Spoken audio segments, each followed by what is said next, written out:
We're here today with Colin Hair, a two-time Dominion Trotting Cup winning breeder. Colin, you were pretty speechless when I saw you on Friday afternoon down at the stables. Has the win sunk in?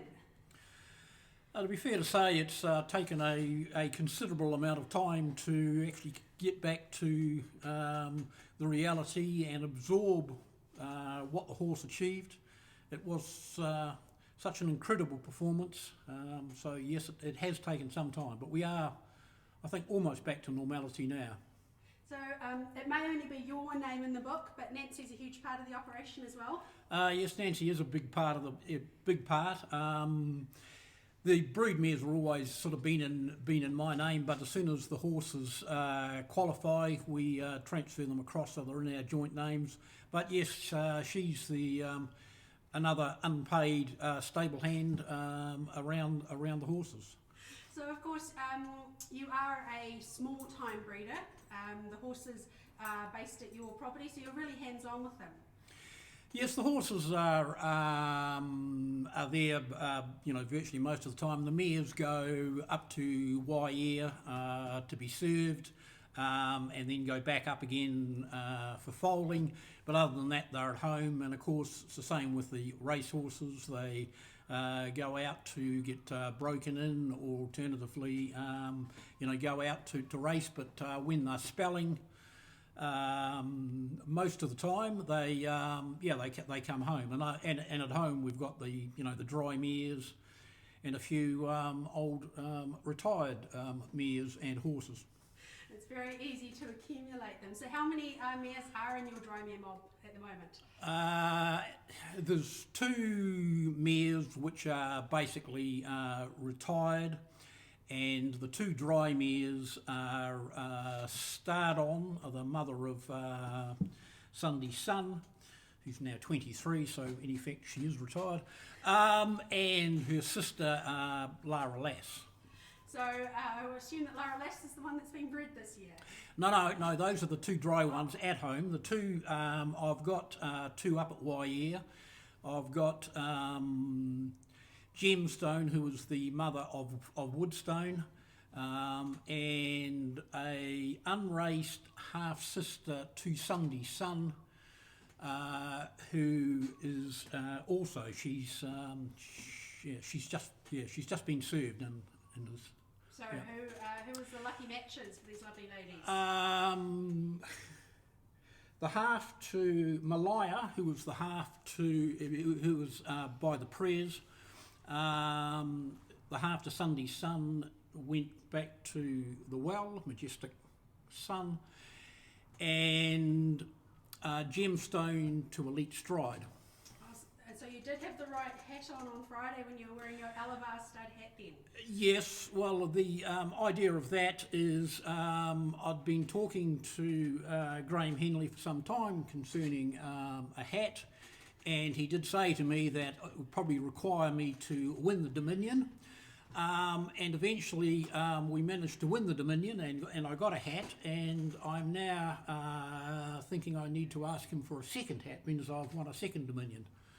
Seems only fair, and I am sure he'll be willing to oblige. So what does it mean to you to be a smaller breeder, to have achieved this level of success? Well, I think it is hard to comprehend, and even if you do a certain amount of sort of planning through the years, but I think Sonny is really an indication that good horses can come from anywhere.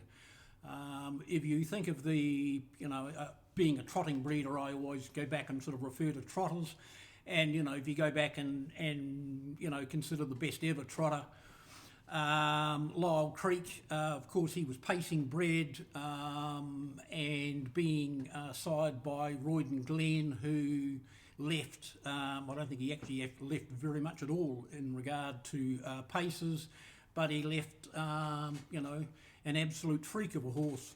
So I think take confidence from the fact these horses come from anywhere, and it does require obviously a certain amount of luck, but perseverance and persistence and luck. So do you do a lot of that breeding homework yourself, or would you take the advice of someone like Graham Henley, who've obviously got a great relationship with Alabar, and do you recommend people talking to the studs, or? Personally, I do quite a bit of it myself, but I do talk to other breeders. The reason I went to Majestic Son, Dennis Bennett had bred to Majestic Son when he first came out, and he had one which he was very happy with, and that was one of the reasons why I went to Majestic Son. And yeah, as I say, I think it is a matter of actually just talking to people. You can never get enough information. And I think a degree of it needs to be your own belief and so forth. You'll find trainers, I don't necessarily think are necessarily the best advisors. They seem to get a particular bee in their bonnet with regard to particular stallions. And even with regard to particular crosses, I mean, a number of people said to me that you were asking for trouble breeding a Majestic Son to a hot, fiery Sundon mare, but yeah, look what we got. Admittedly, we did have a number of issues with him through his 2-year-old, 3-year-old, and even sort of 4-year-old campaign. But at the end of the day, the blood and the breeding was there. Sure, he with the strength of the team behind him as a racehorse, the John Dunns, the Robert Dunns, Jenna Dunn, Craig Edmonds, and Sam Taylor, the vet. All of that team, working together has made the horse as a racehorse. But from the breeding point of view, yes, it wasn't necessarily a totally conventional cross. Well, it does just go to show that they can come from anywhere, and that patience can well and truly be rewarded. So congratulations to you and Nancy once again. To breed a Dominion winner is an exceptional achievement. To breed back-to-back, have a back-to-back winner, and still sharing that ownership, and to have taken him through from conception. And I know there's a bit of a story there because he wasn't meant to be the resulting foal that year, and there's a great article on the breeders website on that from last week, to being to where he is now, being New Zealand's top trotter. Huge congratulations and well done. Thank you very much.